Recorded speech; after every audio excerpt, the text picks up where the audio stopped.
This podcast is supported by Talkspace. When my husband came home from his military deployment, readjusting was hard for all of us. Thankfully, I found Talkspace. Talkspace provides professional support from licensed therapists and psychiatric providers online. Military members, veterans, and their dependents ages 13 and older can get fast access to providers, all from the privacy of their computers or smartphones. I just answered a few questions online, and Talkspace matched me with a therapist. We meet when it's convenient for me, and I can message her anytime. It was so easy to set up, and they accept TRICARE. Therapy was going so well, my husband and I started seeing a couples therapist through Talkspace too. Talkspace works with most major insurers, including TRICARE. Match with a licensed therapist today at Talkspace.com/military. Go to Talkspace.com/military to get started today. That's Talkspace.com/military. Frequency Podcast Network. Stories that matter, podcasts that resonate. He's in the building!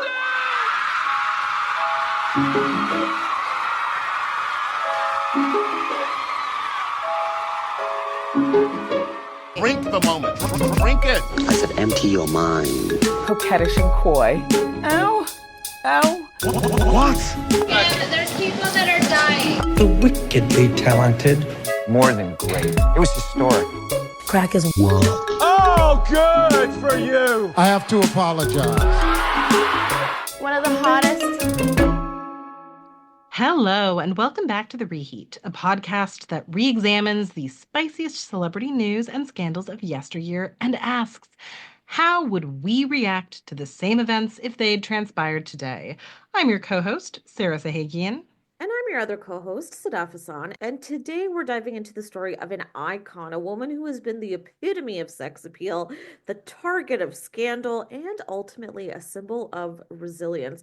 We're talking about Pamela Anderson, a woman that I personally love. She's had a career that spanned decades, from being a fresh-faced Canadian model to becoming one of the most recognized women in the world, to a media frenzy that almost broke her, only for her to rise again on her own terms. And we love a Renaissance story at The Reheat. Now, we've talked about Pam before, specifically her sex tape with her ex, Tommy Lee, but with her amid this Renaissance moment now and starring in Giacoppolo as the last showgirl, we're giving her her own space. Sarah, tell us, how did you used to view Pam back in the day versus today? I was too young for Baywatch. You would definitely have been too young for Baywatch when it actually aired.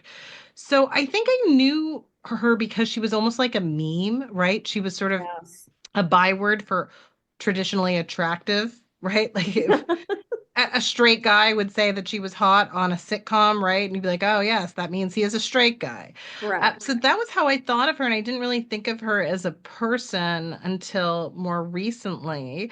I mean, I definitely started rethinking her when she was in that new Aritzia campaign. And then, of course, with The Last Showgirl. So I'm excited to talk about her. What was your first introduction to Pamela Anderson? I think it probably also was the memes of it all. And when I was younger and like in middle school, even elementary school, yeah, exactly. She was kind of the go-to for a lot of boys. I'm pretty sure she was in a locker or two. And that was the person you just said was hot. Like she was that girl. And I think my dad watched a few Baywatch episodes. Like I saw him watching them, and that was like the gist of it. But it was definitely interesting kind of watching who she was through the media, because I think that's what we were all taught to see her as, right? And nothing more than that. She was the woman in the red bathing suit running down the beach. That was really it for so long. But before we get a little deeper into it, let's do our usual rewind.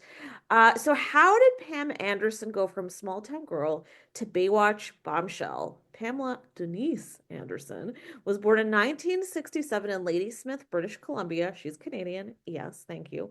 Her discovery was straight out of a movie. She was at a BC Lions football game in 1989 wearing a Labatt's beer t-shirt, which is so Canadian, when the camera panned to her on the Jumbotron. And by the way, as the story goes, you could get in for free if you just wore a Labatt's beer t-shirt. So that was why she wore it. The crowd went wild. Labatt took notice. They offered her a modeling contract for the brand. And from there, pretty soon, like right away, honestly, she got shot to a Playboy cover. She landed the cover in 1989, that same year, and became a household name pretty much overnight. Her Playboy career spanned 22 years. That's a lot of time at the mansion. She appeared on more Playboy covers than anyone else. By this time, she also made the move to LA. And she had a few other little minor gigs, which you might remember. She played the minor role of Lisa, the original Tool Time girl, on the Tim Allen sitcom Home Improvement, which I definitely remember. Um, Basically, everyone's dad knew her, loved her, including my dad. I don't know if he loved her, but he definitely knew of her and watched her, maybe ogled.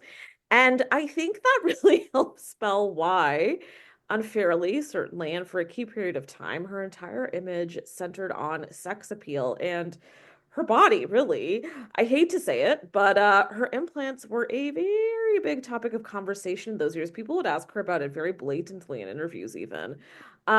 Is it just me, Sarah, or does a career like this seem super unlikely now? I mean, is Playboy even really at all now what it used to be in terms of cultural value? Playboy has such a problematic history, and we won't get into it now. We could definitely do an entire episode on it.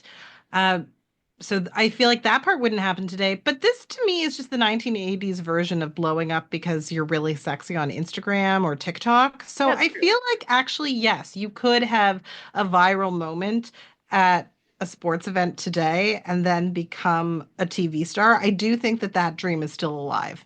Yeah, absolutely. I think that's so true. So we definitely have like the hot girl thing still. We probably always will. And by the way, if you pick up a copy of The Sun, we still also have like the girl who's like the Yeah. sunshine girl of the week. Like that's still a thing too. And it's very, very 90s or late 80s. It's still happening. There's still people who pick that up. But anyway, yeah, it just looks a little bit different now. Anyway, cut to Baywatch. We got to talk about Baywatch. And if you're too young to remember that, please do a quick Google. You'll know what I'm talking about. They had like the red swimsuits that were hiked up so high. I don't know how they were all comfortable in them. And probably some sand stuck up there too. Mhm. Anyway, it was Baywatch that really cemented Pam's pop culture status. So there was the red swimsuit, there was her blonde hair, there was her running in slow motion. It's easy to picture. She played lifeguard CJ Parker for 5 seasons between 1992 and 1997. Initially, she was only paid 1,500 US dollars per episode. That was in the first season, which is pretty crazy if you think about it, because I think now if this was a show that would run now, she'd really have been making bank. But she did become, and the show became an international hit. She became a global sex symbol, obviously. And then for some years, her appearances were all kind of based on that. She played music video vixens, commercial vixens, sitcom vixens, you name it. With that kind of fame, obviously comes a ton of scrutiny, and that's where things started to take a turn. You know who's stepping in now. If you know anything about Pam's history, you know Tommy Lee was a big, big, big, big part of it. So this is when he walks in, prances in, strolls in. Her whirlwind romance and chaotic marriage with the Motley Crue drummer fueled tabloids for so long. They met in 1995, fell in love, married within 4 days, and then the infamous stolen tape happened. Let's be clear though, and again, you can cut back to our previous episode on this if you want more detail, but it wasn't a leaked tape. It was stolen. It was taken from their home and distributed without their consent. It ended up turning Pam into a punchline instead of the victim that I think she was. Meanwhile, Tommy profited way more.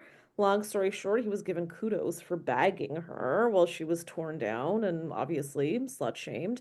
The media, meanwhile, was so ruthless. Instead of supporting her, they also relentlessly slut shamed her. There were late night jokes, of course, courtroom battles. The industry looked at her as a scandal more than anything else. And unfortunately, it just only continued to sex up her image, which I think is the exact opposite of what she'd been wanting at that time. She was trying to really make a go of it in Hollywood, and I think the timing of this was just so disastrous. She ended up suing the video distribution company, which was called Internet Entertainment Group, who posted the video on their website, Club Love, in November 1997. Mind you, this is when the internet was really becoming a thing. Like it had just kicked up. So this tape was in some ways the first of its kind when it comes to things going viral and really traveling online. You can still find it now. I hate to say that as many efforts as they made to get it to go away. Um, but anyway, she was pregnant during the trial over the tape, and she got really scared of the stress it was causing her, so she dismissed the case. But then the sleazebags with the tape took advantage and they made it available to subscribers online. In her 2023 Netflix doc, Pamela, A Love Story, which I highly recommend, she made it clear there was no confidential agreement over releasing rights to the video and that she never, by choice, made money from it. Sarah, we've talked about this tape before, I think a few times, but it still makes me so angry. What do you make of how she got through this time versus how Tommy got through this time? Because it really impacted the careers, but in very different ways. I think that she was put in a really hard position, and a lot of women throughout the years have been put into a similar position. It does kind of remind me of that leak of people's nudes that happened to younger actresses like Jennifer Lawrence Yes. about a decade ago, and that there was still stigma, but I think our cultural conversation had evolved enough that you could survive that. So a lot of this is timing. She was kind of the first person whose life was ruined by a sex tape, or not the first, but one of them. She was a pioneer in this regard. And probably what happened to people like Jennifer Lawrence would have been worse had this not happened to Pamela Anderson first. But that doesn't really help Pamela Anderson, right? She did suffer. Um, Her image, you're right, did become sexier. And it's funny because I feel like a sex tape, it can help you if you're a man.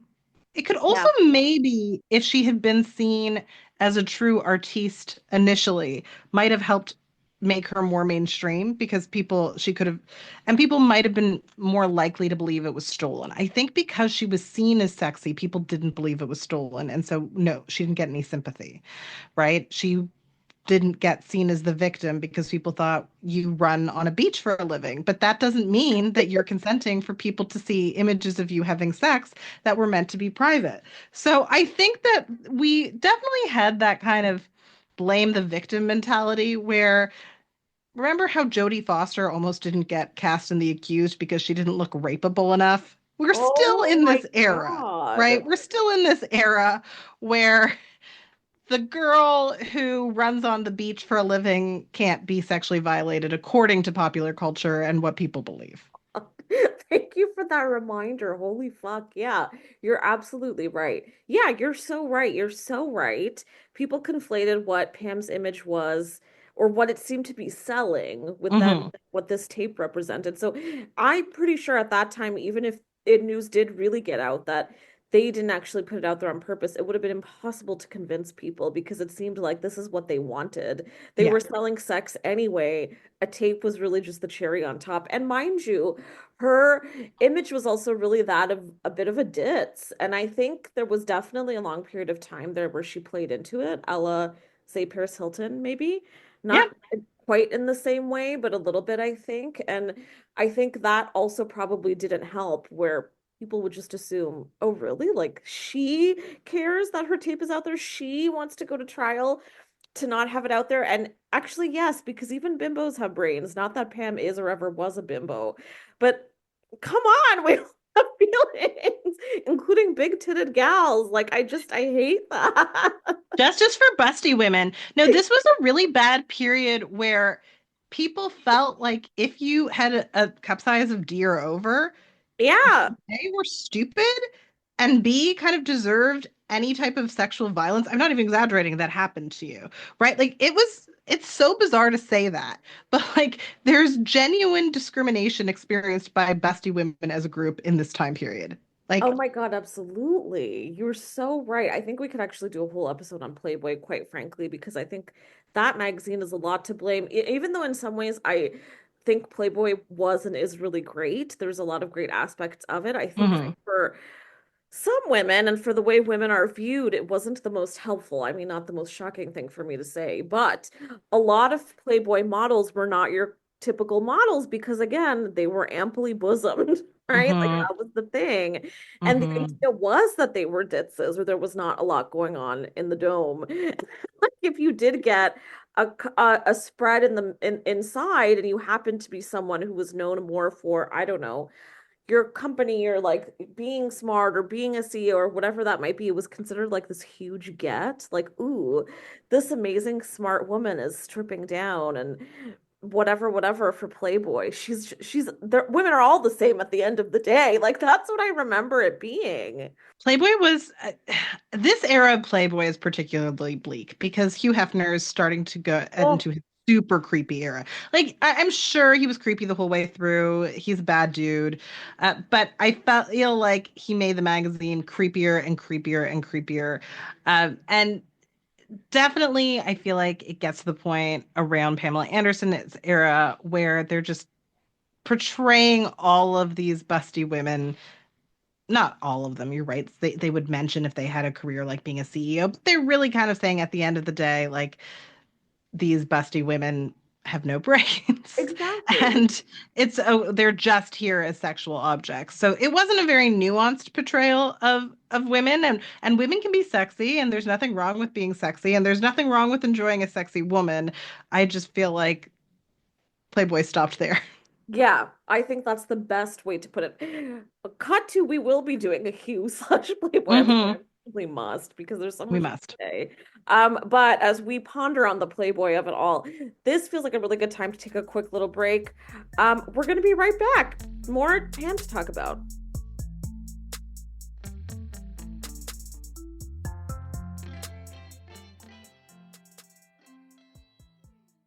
This podcast is supported by Talkspace. When my husband came home from his military deployment, readjusting was hard for all of us. Thankfully, I found Talkspace. Talkspace provides professional support from licensed therapists and psychiatric providers online. Military members, veterans, and their dependents ages 13 and older can get fast access to providers, all from the privacy of their computers or smartphones. I just answered a few questions online, and Talkspace matched me with a therapist. We meet when it's convenient for me, and I can message her anytime. It was so easy to set up, and they accept TRICARE. Therapy was going so well, my husband and I started seeing a couples therapist through Talkspace too. Talkspace works with most major insurers, including TRICARE. Match with a licensed therapist today at Talkspace.com/military. Go to Talkspace.com/military to get started today. That's Talkspace.com/military.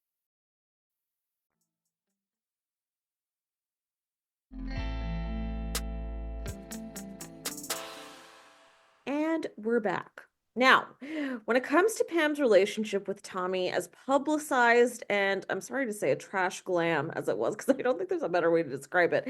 Because I did find them, I loved the style of it all, frankly, I have to say, but at the time, maybe it was considered a little more tacky. I think it gets more respect now. But anyway, they had a ton more issues, some of which she's only been more public about recently, decades later. At one point, Tommy was sentenced to 6 months in the LA County Jail for spousal abuse after assaulting Pam, and they divorced in 1988, not long after. That's an incident neither of them have discussed all that much. A long custody dispute over their two sons followed and was finalized when they were granted joint custody in October 2002. So, as rocky as they were in her documentary last year and her book, Pam did seem to suggest he was and is the love of her life. They just couldn't ever get it together. Sir, what do you think of their relationship ultimately? Like taking all of the media, the tabloids, the circus of it all out of it, do you think they could have had a different experience if they weren't in the spotlight? It to me is shades of Priscilla and Elvis, right? How even though Priscilla Presley understands she was being abused, she still has that emotional attachment somewhat. And it can take forever for people who are abused to get over their abuser, right? There's usually a lingering emotional attachment. So, do I think that he's the love of her life? I don't doubt it, but I want better for her. I hope she gets to a point where she can have a healthier love and realize that that's more romantic. And I'm not faulting her because that doesn't mean she's stupid. I think people conflate being a victim of abuse with being stupid. And especially if you're a woman who's seen as a quote unquote bimbo, they really just assume, oh, she's an idiot. No, She's somebody who survived abuse. That does change your brain. Lots of really brilliant people survive abuse and have the same issue. She does know she can't be with him. She does understand that their relationship did not work. She does intellectually understand that. She's just emotionally still attached. I want better for her. I'm hoping that in this next chapter, she can meet a nice person who treats her well. Uh, it just makes me sad, actually, that this really horrible relationship was the best she ever had. I want more than that for her. What about you? I so agree. You took the words right out of my mouth. I feel the exact same. I also don't doubt that he was the love of her life, but then I also fear, why is she getting stuck with these lame asses? Because I think Mhm. she's really wonderful. We'll get into it a bit more. And to really get into her head, I also recommend reading her book because it's really lovely and she's really lovely and she has so much depth. And I don't understand why she's had such a bad go of it in the romantic side because she's continued to date. She lives in BC now regularly. She's dated a lot of normals and that's doesn't seem to have really kind of been much better. I mean, not taking the abuse out of it, but she just kind of hasn't been able to find someone who sticks around and that really works out for her. And that really breaks my heart because I think she does really, really want to be in love again, like really truly the way that she was at that time, even if Tommy was a dick and an asshole. And I think part of it too, this is what I'm taking from what I saw in the documentary and from her book. So this is my observation. Part of the reason it feels to her like he was the love of her life is because it was also such an exciting time. They had an exciting period together. Everything they did was at all constantly high wattage, high intensity, high octane. And that can make it feel like this is the best feeling of love I've ever experienced, when really that's also all the other shit that's happening. And you could do that with anyone, really. But also, Tommy Lee, there's no other Tommy Lee out there, but the Tommy Lee that is out there, he's dating a woman who is very young. She's a social media influencer, not to shit on her, by the way. I'm just saying he's definitely gone in the way of a lot of men that we talk about on the show. So during the Tommy drama, Pam's career sadly took a hit. Hollywood didn't take her seriously, and film projects that would have carried more meaning and given her persona more depth flopped. She was boxed in as a sex symbol and nothing more. She had a tough go for a really long time, and the next 2 decades were really kind of a mixed bag. For a while, she leaned into her image, playing up the ditzy buxom blondes again and again in various sitcoms that never really took off. She did write 2 novels, by the way, that were definitely inspired by her life if you want to get a little more insight into her. She also did reality TV. She most notably became a staunch animal rights activist and a passionate member of PETA, which, whew boy, was real vocal in the 90s and 00s. She became the center of controversy actually when she posed for a PETA ad wearing a bikini with sections drawn on her body, dividing it into ribs, rump, shoulder. The list goes on. It was like a diagram of meat cuts. The ad's tagline was, quote, all animals have the same parts. I actually really liked that ad. I remember it was a big deal at the time. It was banned in Montreal on grounds that it was sexist, but Pam responded, quote, in a city that is known for its exotic dancing and for being progressive and edgy, how sad that a woman would be banned from using her own body in a political protest over the suffering of cows and chickens. In some parts of the world, women are forced to cover their whole bodies with burqas. Is that next? I didn't think that Canada would be so puritanical. Truly a time in the Pam and PETA era. There was also a Valentine's Day themed ad for PETA in which she urged dog lovers to cuddle up with their pets during winter. And I need you all to know this because she got a little more political over time. In 2015, she wrote to Putin to save the whales and met with Kremlin officials regarding animal rights in Russia. It was all very Kim Kardashian, in my opinion. She urged Obama to make weed illegal. She's a vocal supporter of Canada's Green Party. Sarah, what the hell do we make of this rebound? She's definitely been doing things her own way. I think starting around that time, but I think at that time, the media also didn't know what to make of it. They were very confused by it all. Is that fair to say? She's interesting because she definitely defies stereotypes and expectations. And I do see her work with PETA is definitely being similar to performance art. I mean, it was performance art. It Yeah. was performance art. It was activism that was also performance art.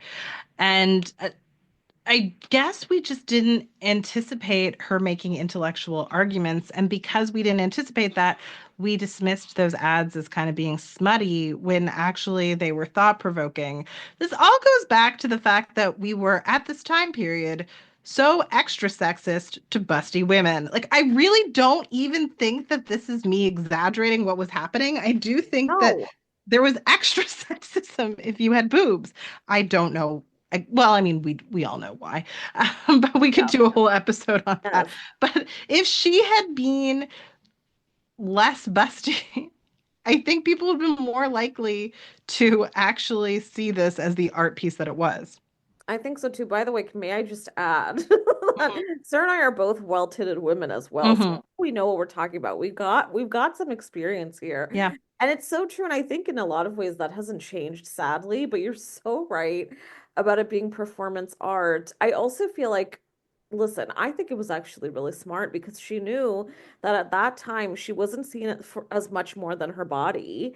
And this Mhm. was a way for her to use that, but for good and for something that she cared about that wasn't really inside Hollywood. Like it was more political. Mhm. Let's get more into that a little bit. Yeah. Can't talk about Pam's activism without mentioning her surprising connection to Julian Assange. I'm obsessed with this era in her life. So over the years, Pam became one of his most vocal supporters, Yes. visiting him multiple times at the Ecuadorian embassy in London. The relationship sparked so many rumors, but Pam has always maintained that she was drawn to his fight for truth and transparency. Mind you, that doesn't clarify whether they were romantic or sexual or not. I personally think that there was a little bit of something. But anyway, I um, think so too. I yeah, think, right? yes. I think you're visiting a man in Ecuador. You can pick up, not Ecuador, you're visiting a man at the Ecuadorian embassy in London. Like, you can pick up a phone. Yes, I do, which is really creepy because he is an alleged sex criminal too, right? So that always made me like her less. The fact that she was Yeah, such a vocal supporter, not just of his belief in why WikiLeaks mattered and was important, yes. but supporter of him as a person, right? Because you can support the mission of WikiLeaks and still say, this guy is horrible, right? So that always rubbed me the wrong way. However, she isn't alleged to have raped anyone, so I don't want to fault her too much. Ah, yeah, I think it was such an odd moment for her. It's so odd. Like, I think, I don't know, it's hard to kind of assess this one. I feel like she just wanted to be so involved in this other part of life, and then somehow they ended up engaging, and it felt like she was doing something, but through it all, she ended up just kind of ignoring this other really key part of his reputation that, yeah, it's really fucking horrible. Anyway, she did campaign for his release, calling him a hero and speaking out about his government outreach. This was also just, I think it was just after the time when he was really, really getting lambasted, not just for the assault itself, but for what he'd actually done for being a whistleblower. So whether you agree with her stance or not, it's pretty clear that she's never shied away from standing up for what she believes in. That's the silver lining here. Even when it's controversial, the woman goes hard. So I feel like this is the perfect and messy dovetail into her relationship with Kid Rock. Why not? We're in the romance of it all, and again, like it gets a little stranger. So, like Tommy, he was possessive. He could also be controlling and quite nasty, actually. She had a miscarriage while she was with him, and I think a lot of people also don't know much about that. And so they divorced soon after. I think he was actually quite, again, she's very careful with how she addresses tough moments in her relationship that could paint these people as abusers. But there certainly allegedly seems to be a whiff of that in this relationship. Then there was Rick Salomon. I hope now listen, if you know this name, then you are very online, you are very into the tabloid world. I know this name, it's disgusting to me. This man is a parasite, in my opinion, but also professionally a poker player who also haunted Paris Hilton and had a sex tape with her. Pam married him, also divorced him, citing fraud, by the way. I'm sure he is a fraudster. I think he's always been a fraudster. all of this being said, I feel like she hasn't had the best track record with men, obviously.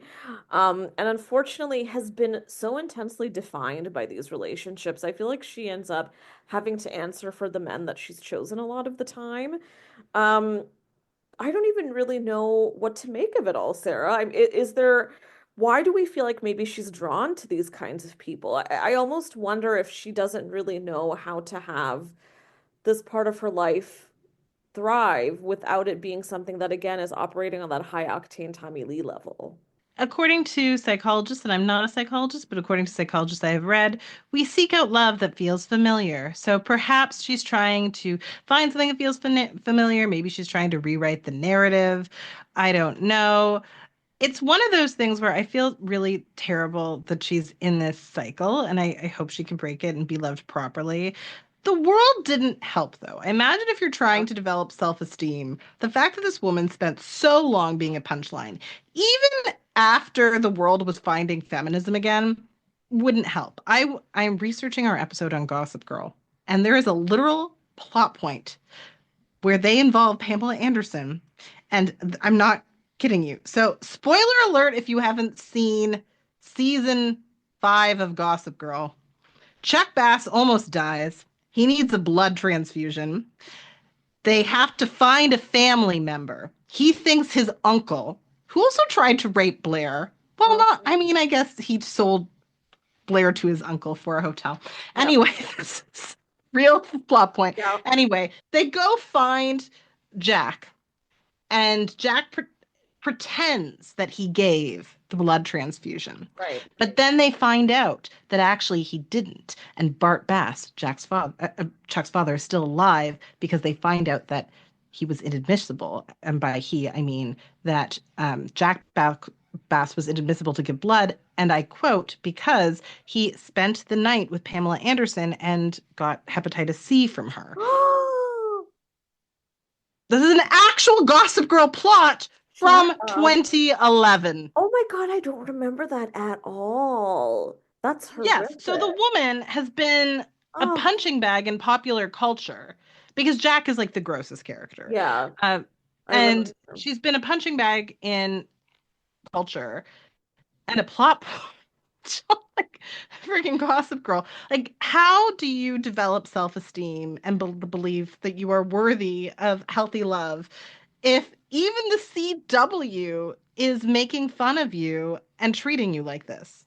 God, that's so heinous. Oh my God, maybe I repressed that. That's fucking awful. That's actually like one could have sued for that. Although, I don't know, we'll get into it a little bit more, but she said so many times, like, it was such hell, a lot of the shit that she had to go through and that people said about her, including, I'm sure, that comment, that at some point it was like you just had to not bother with it because it would be impossible to kind of control that storm.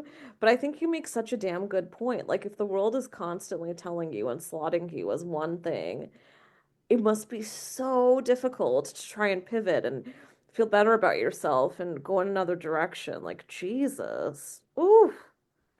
Okay, that's hefty.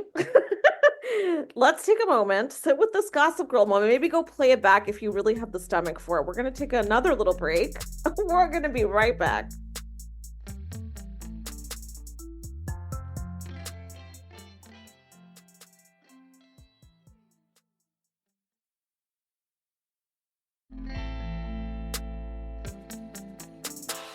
And we're back.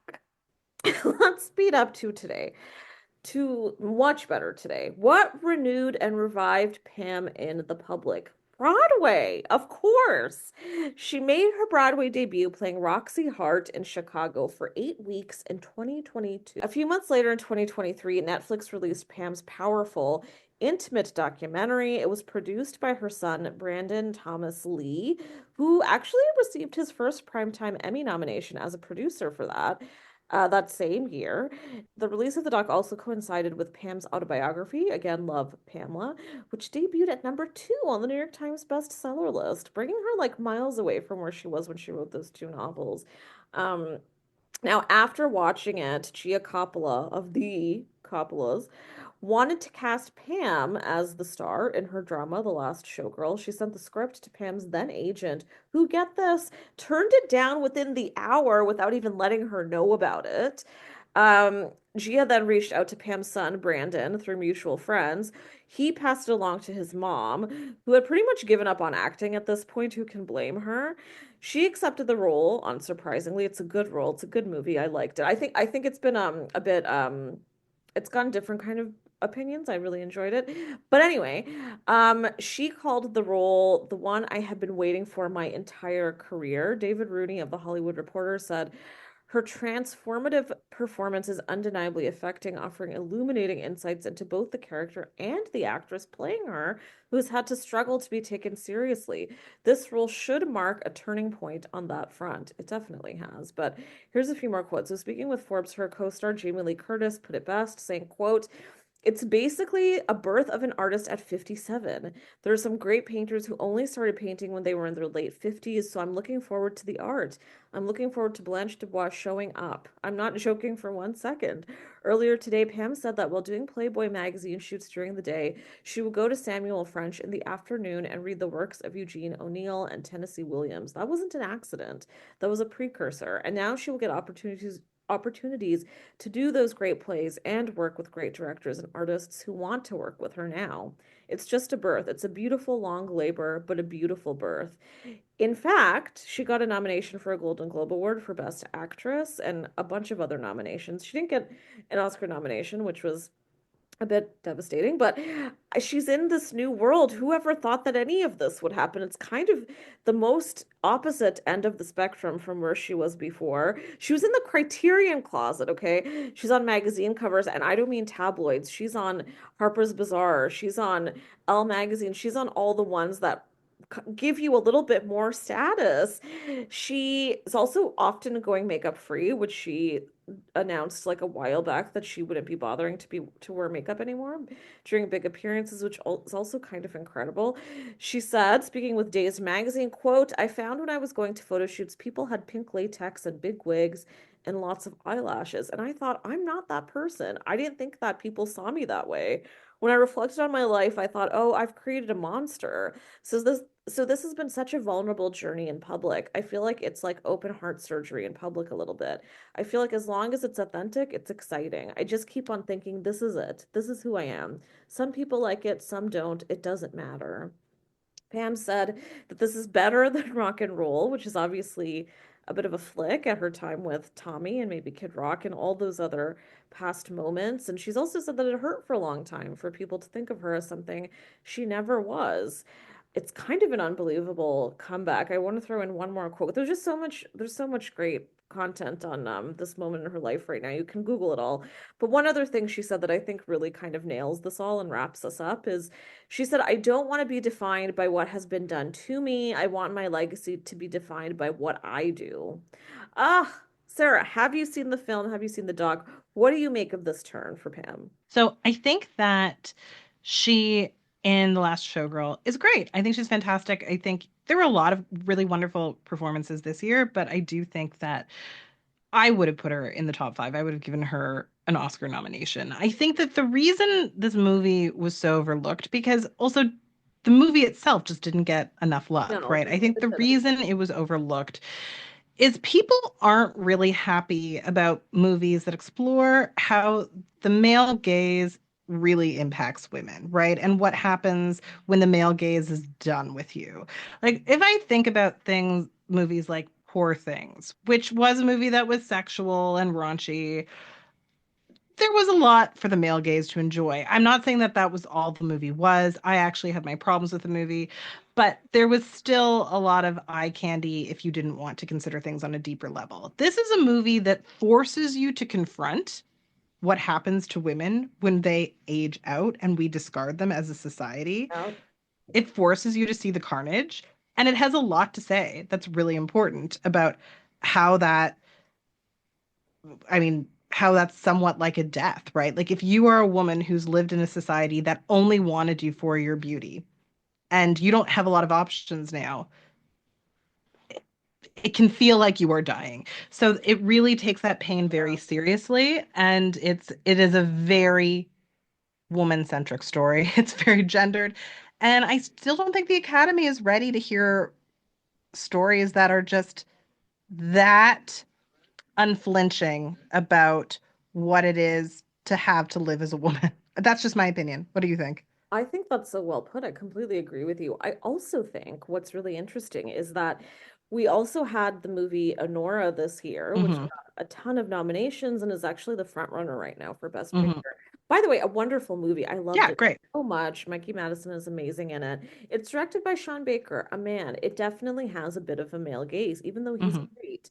Um, this one, I wouldn't say it's a similar story. It's similar in the sense that it follows a woman who's in a certain industry where, like, she dances for a living, essentially. Hmm. It's different and yet the same in so many ways. Yeah. There's a very similar melancholy that tinges both of them. Hmm. And I actually think in so many ways these characters are one and the same.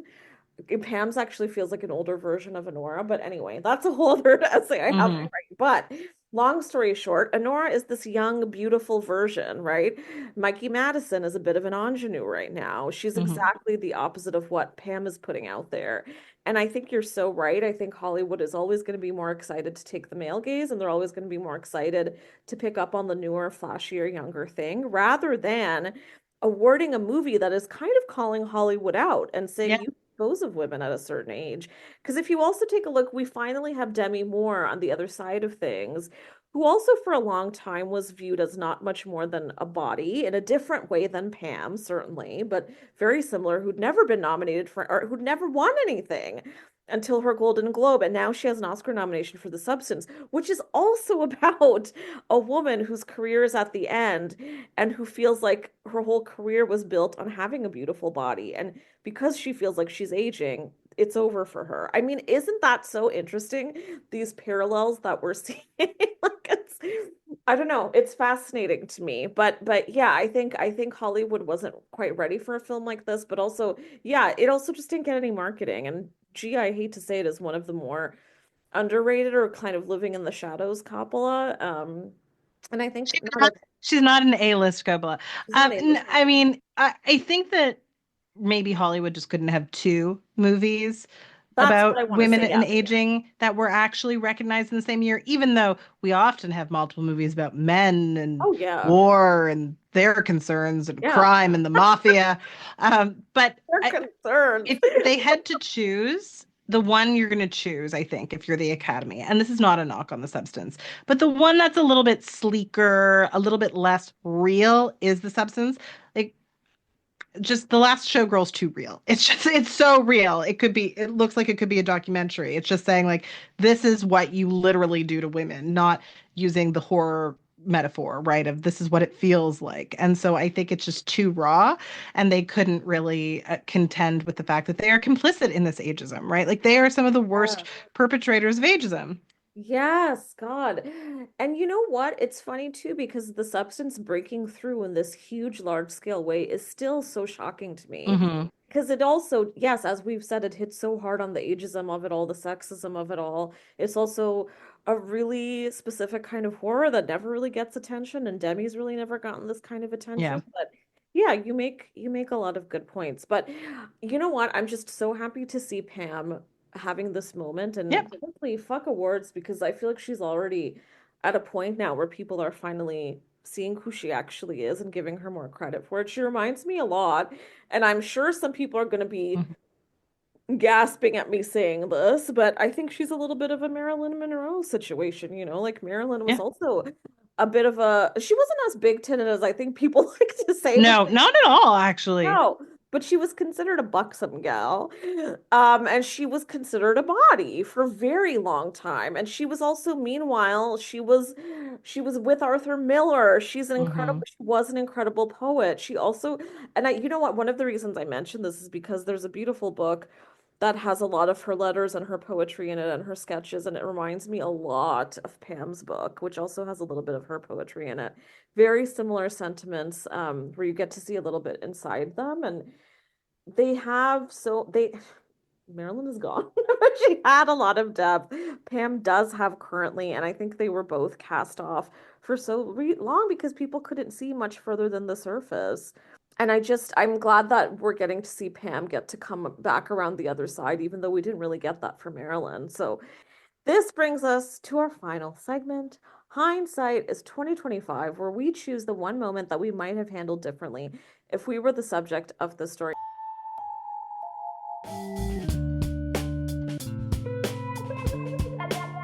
I shouldn't have done that. Sarah, I wonder if we have the same one. I'm not going to go long on it because we already talked about it, but I just wish she hadn't had that whole Julian Assange affair. Yeah, that's definitely the misstep that I would correct. It was so preventable. Yeah. It was so bizarre. It's inexplicable to me. Definitely wouldn't have done that. I might have sued the CW for that Gossip Girl episode. Oh, God, yes. I know.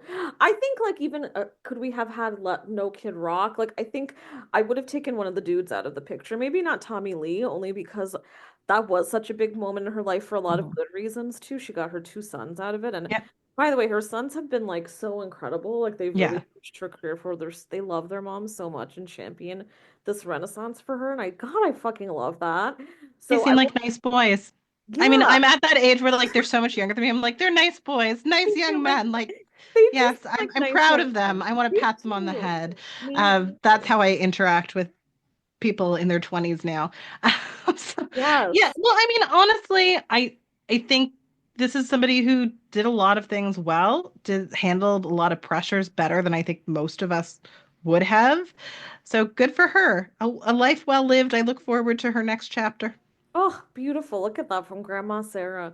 And on that note, that brings us to the end of this episode. Please look into the doc, her book, and also do not bother with the Pam and Tommy Hulu series that was out for a bit and it was on Disney in Canada. She didn't like it. I think it painted her so inaccurately. So let's not bother with that. Just an FYI. But also, a thank you to everybody who's listening right now. You can listen to more of The Reheat for free on the Seeker app. You can also find the show on the Frequency Podcast Network or wherever you get your podcasts. If you want to hear more from me, you can find me at _Sadaf Asan. Sarah, where can our listeners find you? Listeners can find me at Sahagian Sarah on Instagram. And if you liked this podcast, please rate, review, and subscribe so other listeners can find us too. If you'd like us to keep growing, we'd love for you to support us on Patreon at patreon.com/thereheat, where we've definitely got some goods in store for you. Thanks for listening.